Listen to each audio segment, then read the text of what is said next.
Kota Bekasi. Saya CGP, guru penggerak angkatan 8. Hari ini saya mau mewawancara Ibu terkait pengambilan keputusan berdasarkan nilai-nilai kebajikan. Apakah Ibu berkenan? Insya Allah berkenan, kita bisa membantu berkenan. Terima kasih ya Bu sebelumnya. Oke baik Bu, saya mulai pertanyaannya ya Bu. Yang pertama, selama ini bagaimana Ibu dapat mengidentifikasikan kasus-kasus yang merupakan dilema etika atau bujukan moral?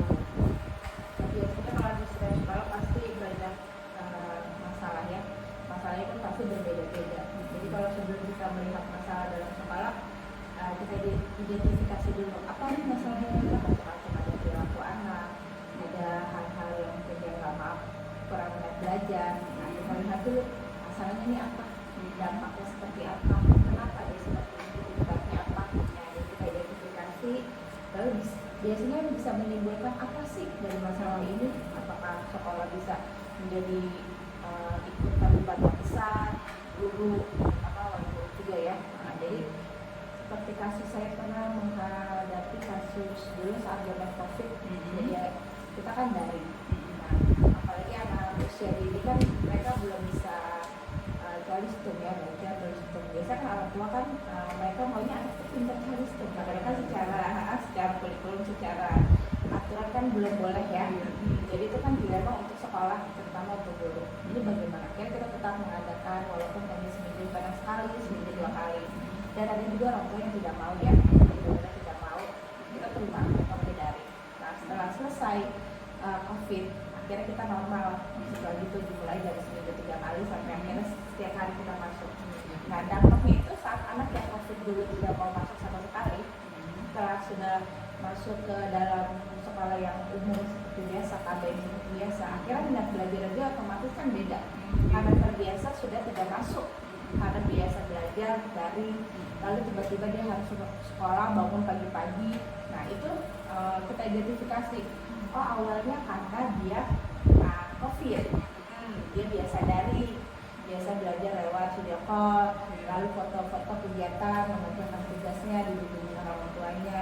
Nah, akhirnya tujuan dari sekolah kurang tercapai karena kemampuannya tidak seperti yang aktif mengikuti dari setiap hari mengikuti sekolah seminggu sekali atau seminggu 2 kali selama COVID, dan yang sama sekali tidak masuk. Nah, itu sangat dilema. Jadi ada kita identifikasi dulu. Nah, akhirnya kita sama-sama cari solusi yang terbaik untuk anak ya. Pasti kita pertama yang kita cari solusi adalah untuk anaknya dulu, karena yang jadi masalah kan di sini adalah anaknya. Nah, jadi kita identifikasi dulu seperti itu. Jadi saya mau identifikasi dulu apa misalnya anak-anak usia dini kan beda dengan anak SMA ya, yang sudah mengerti baik buruk. Nah, anak ini kan perlu benar-benar dari pengawasan orang tua kalau anak usia dini. Kalau orang tuanya benar-benar tidak mau terlibat, kita pasti akan kewalahan. Jadi memang harus kerjasama yang sangat baik ya antara orang tua dan juga dengan sekolah, dan ada keterbukaan gitu ya. Jadi orang tua pun juga harus terbuka permasalahannya, karena kita nggak bisa mengidentifikasi sendiri dengan benar-benar sendiri. Ini apa nih, bagaimana? Kan kalau orang tuanya tidak mau terbuka susah juga. Jadi seperti itu. Dan kemudian selama ini bagaimana Ibu menjalankan keputusan di sekolah Ibu ini, terutama kasus-kasus yang ada 2 kemungkinan Bu, yang kayak tadi itu mungkin yang kasus tadi Ibu bagaimana nih memutuskannya gitu. Oh, ini harus begini nih. Nah, itu tuh pertimbangan apa aja ya gitu. Kalau pertimbangan pasti kan kita agak berat kadang ya. Kadang kan orang tua nggak semua orang tua bisa menerima segala keputusan dari sekolah. Karena kan kalau pikir kita mau ini seperti ini, orang tua belum tentu mau seperti itu. Nah, untuk keputusan seperti itu saya melihatnya kasusnya sama seperti tadi. Yang lihat tuh kasusnya dulu. Kalau kita cari solusinya dulu nih, cari dulu nih apa nih hampir sama seperti tadi kasusnya dampaknya bagaimana, dampaknya seperti anak ya, dampaknya seperti anak seperti apa. Karena anak usia dini ini kan berbeda dengan yang tadi saya katakan dengan orang yang sudah dewasa dengan SMA ya. Jadi penanganannya memang ekstra harus. Jadi maunya kalau saya ada masalah ini harus dipikirin dulu dampaknya seperti apa, baik untuk sekolah saya dan baik untuk anak. Kan kalau anak usia dini lebih kita harus pakai keperasaan dengan sentuhan, dengan pelukan, dengan usapan, dengan doa kayak gitu. Jadi dampaknya pasti saya mau pikirkan adalah sekolah saya, lalu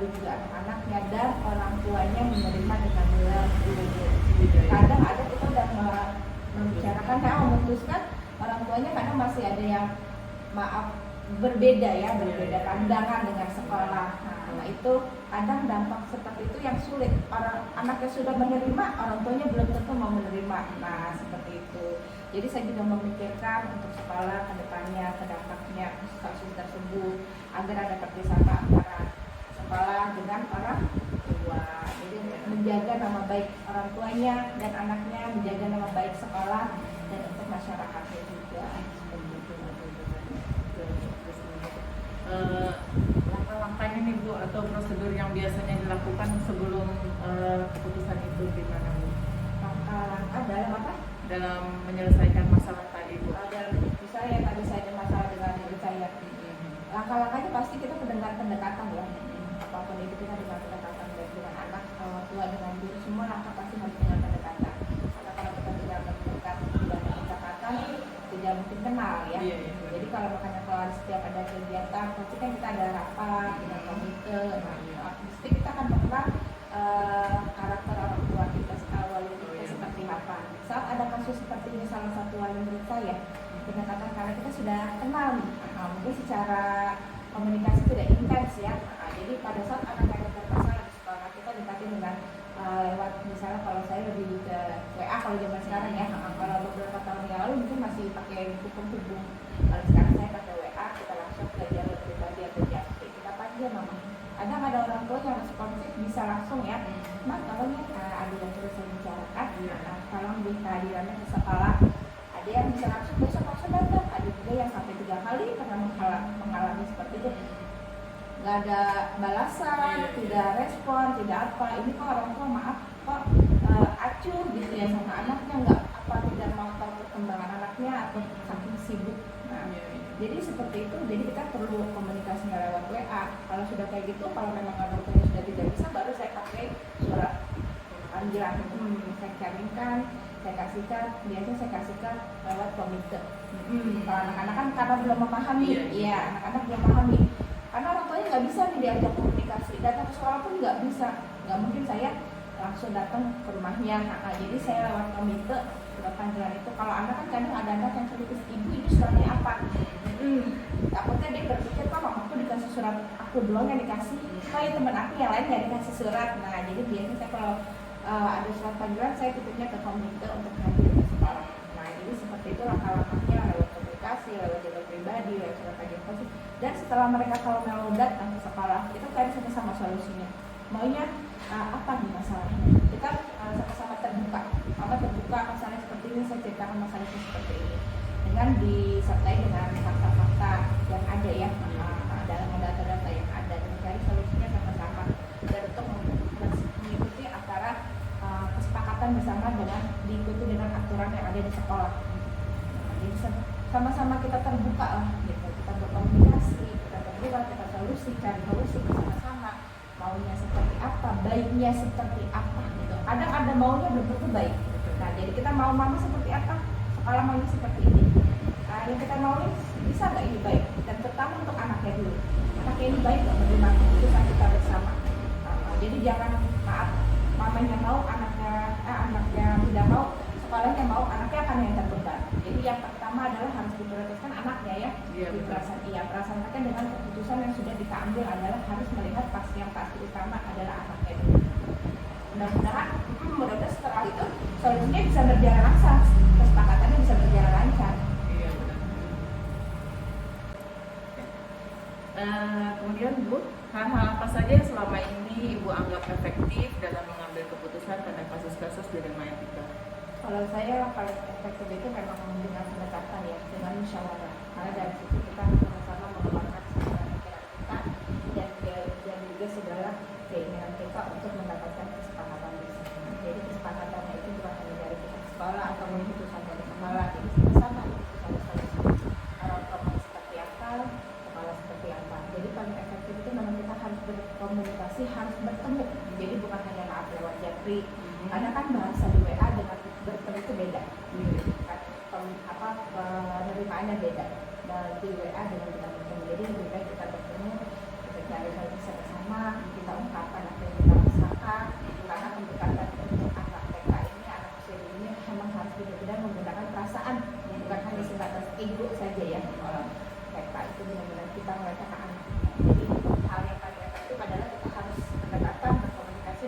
bermusyawarah lalu mengambil keputusan sesuai dengan peraturan sekolah. Jadi bukan hanya keputusan diambil karena keinginannya saja, tapi harus mengikuti juga dengan prosedur, tata tertib, dan juga yang ada di sekolah. Dilihat dengan prosedur peraturan sekolah. Ya, ya. Terus apa sih Bu tantangan dalam mengambil keputusannya? Tantangan macam-macam yang banyak pastinya. Ada orang tua yang mudah diajak komunikasi, mudah diajak musyawarah, menerima keputusan bersama-sama. Ada juga orang tua yang tidak mau menerima menerima keputusan karena sudah diterima keputusan mencari kesepakatan bersama, tapi akhirnya dilanggar. Ada yang seperti itu. Ada juga orang tuanya yang terlalu sibuk. Nah ini yang paling sulit ya. Orang tua yang terlalu sibuk, jadi jatuhnya dia acuh dengan perkembangan anak. Yang penting mungkin maaf bagi dia anak saya sudah disekolahkan, SPP sudah ditunaikan, adik saya sudah ditunaikan, tapi untuk urusan bagaimana anak saya ada di kelas, perilaku seperti apa di sekolah, padahal sudah menyerahkan ke sekolah semua. Kadang kan kita butuhnya kerjasama. Perilaku anak itu kadang terbentuk dengan orang tua juga pola asuhnya. Nah itu hal-hal yang menurut saya tantangan yang besar ya. Orang tua dengan yang berpikiran sudah bayar nih sekolah, ya udah sekolah berarti tolong ditangani anak saya di sekolah dengan baik. Untuk urusan negatifnya, perilakunya, sekolah aja yang mengatasi. Nah itu yang tantangan yang berat adalah sebenarnya dari orang tua dibanding dari anak. Kalau anak mungkin kita pendekatannya bisa dengan perasaan. Mereka anak usia dini itu dekat dengan kita peluk, kita cium, kita sentuh, kita sayang, kasih sayang. Mereka itu karena masih suci, masih murni, udah. Tapi kalau orang tua itu malah yang justru yang sulit. Sulitnya di orang tuanya. Tantangan saya itu adalah sulitnya kadang orang tua yang terlalu sibuk dan cuek sama anak. Itu tantangannya. Nah terus kemudian Bu, apakah ada jadwal-jadwal tertentu gitu? Apakah langsung diselesaikan pada saat itu juga ketika menemui sebuah kasus dilema etika itu? Kalau itu pasti ya harus dijadwalkan, nggak serta-merta kita langsung menghubungi orang tua datang ya ke sekolah, ini nggak mesti. Kan karena kita di sekolah pasti ada catatan anekdot. Jadi melihat setiap kejadian perilaku anak, baik itu perilaku yang positif ataupun yang negatif. Nah itu pasti kita catat. Baik dia yang saat dia menerima punishment atau dia menerima reward, kita catat. Nah saat sudah data-data terkumpul catatan anekdot itu, misalnya perilaku yang negatif, kalau perilaku yang positif atau yang itu kan pasti orang tua dengan senang hati menerima. Karena itu suatu kebanggaan. Nah kalau yang negatif, perilaku yang negatif, ini orang tua kan agak sulit menerima. Dan jadi kita paksa, kita panggil, mama tolong datang ke sekolah. Jadi kita sesuaikan dengan data yang ada. Selalu catatan anak dan rumah, anaknya seperti ini. Data jadi tolong kita cari sama-sama di seperti apa. Nah jadi penanganannya dengan saya anekdot aja ya. Karena memang itu menurut saya adalah bukti yang kuat. Dan nggak mungkin mengada-ngada gitu. Dan itu pun harus lebih dari 3 kali kejadian. Kalau mungkin 1 kali anak ini melakukan perilaku yang buruk, kita tegur. 2 kali mesti kita tegur, 3 kali. Dan kalau sampai mencelakai teman yang berakibat fatal, pasti kita akan orang tuanya. Seperti itu. Jadi sesuai dengan catatan anekdot. Perkembangannya dia. Oke, kemudian Bu, apakah ada seseorang atau faktor-faktor yang selama ini mempermudah atau membantu Ibu dalam pengambilan keputusan? Pasti adalah yang pasti adalah guru saya ya, mesti guru kelas. Karena mereka kan yang sehari-hari mengenal perilaku siswanya, mengenal perilaku anak-anak, mulai dari datang sampai pulang, semuanya dipantai oleh gurunya. Nah, jadi mereka mengerti perilaku. Jadi saat ada pengambilan keputusan pasti kita identifikasi bersama-sama. Karena saya dengan guru-gurunya kita identifikasi bagaimana sehari-harinya, bagaimana saat dia datang, dan semua itu harus berhubungan dengan aspek perkembangan anaknya kan, aspek perkembangan agamanya, sosial-emosional, kognitifnya, sudah hubungan semua itu kita identifikasi. Bersama lalu kita juga perlu melibatkan komite. Komite ini sangat perlu. Kenapa? Karena mereka yang biasanya lebih dekat dengan wali murid dibandingkan dengan guru. Nah, jadi kita panggil komitenya, benar nggak kita sesuaikan fakta yang ada di sekolah, data yang ada di sekolah dengan komite. Nah, setelah itu keputusannya akan saya ambil sesuai harus dengan jalur yang adil, juga sesuai dengan perilaku dan perkembangan anaknya. Nah, lalu kita panggil orang tuanya dan itu lalu kita diputuskan adalah dari wali itu sendiri. Jadi yang sangat menentukan Kadang guru banyak tapi yang ada pasti adalah guru kelasnya. Kami ke sehari-harinya oleh murid. Jadi itu bisa mempermudah kalau wali muridnya bisa bekerja sama. Iya, pasti. Kalau wali murid tidak bisa bekerja sama, itu yang sulit. Iya. Yang tadi saya bilang ya, di saat ibu tanya tantangan apa yang beratnya, kalau wali murid tidak bisa bekerja sama, cuek, itu tantangan banget. Tetapi kalau faktor-faktor yang bisa mempermudah itu pasti kalau wali muridnya bisa diajak bekerja sama. Jadi kita perlu bekerja sama, makanya ada POMG, ada POMG ya. Makanya perlu dibentuk di setiap sekolah ada POMG. Salah satunya untuk hal-hal seperti itu. Jadi bukan hanya masalah yang di luar atau kegiatan sekolah, jadi masalah kegiatan KBM pun komite juga kadang perlu kita libatkan, perlu kita kasih tahu. Jadi kan sebelum kita memasuki pendidikan tahun ajaran terbaru kan kita harus jelaskan semua visi-misi sekolah kita. Nah, nanti kita flashback lagi ke wali murid jika ada masalah-masalah yang pernah kita terapkan di visi-misi sekolah tersebut. Ya. Ya. Nah, terakhir nih Bu, dari semua hal yang telah Ibu sampaikan tadi, kira-kira apa saja nih Bu pembelajaran yang bisa dipetik atau pengalaman yang Ibu ambil ketika tadi mengambil keputusan dilema etika tadi Bu? Kira-kira Setiap keputusan kadang kita memang ada hikmahnya ya, ada dampaknya. Dampaknya apa? Pasti yang buat saya pribadi sebagai kepala sekolah, pasti tidak boleh terburu-buru. Sesuatu yang terburu-buru memang tidak baik ya. Nah, mungkin kita belajar, pernah kita mengalami mengambil keputusan terburu-buru, mengidentifikasinya terlalu cepat, Iya. karena melihat kasusnya terlalu mudah gitu. Ternyata hasilnya tidak sesuai, Iya. ternyata dampaknya tidak sesuai.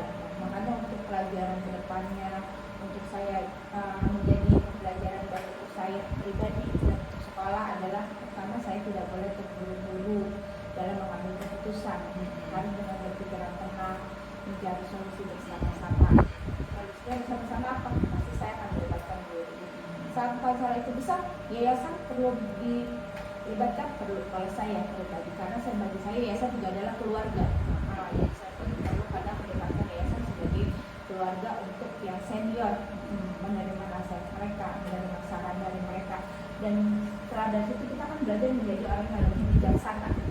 Jadi karena kadang kalau kita mengalami hal-hal yang menyakitkan ya, hal-hal yang masalah di sekolah, itu membuat kita menjadi lebih bijaksana, membuat kita menjadi lebih sabar, sangat. Jadi kita lebih sabar dan akhirnya kita mengambil keputusan pun dengan tenang, dengan karena kita sudah belajar dari sebelumnya, kita tidak mau terburu-buru, kita belajar sudah lebih bijaksana, dan kita sudah belajar mengidentifikasinya bersama-sama, melihat kasusnya dan dampaknya untuk sekolah seperti apa, dan kita pun melibatkan guru untuk mencari solusi bersama-sama. Jadi untuk keputusannya seperti itu, saya selalu berpikir harus bisa lebih tenang, tidak terburu-buru, lebih bijaksana, lebih sabar, seperti itu. Jadi apapun dampaknya harus untuk melihat ke sekolah, dan kalau masalahnya anak, ya pastilah anak yang pertama. Luar biasa ya Bu ya, dari pembicaraan kita hari ini. Terima kasih banyak Bu atas waktu dan kesempatannya.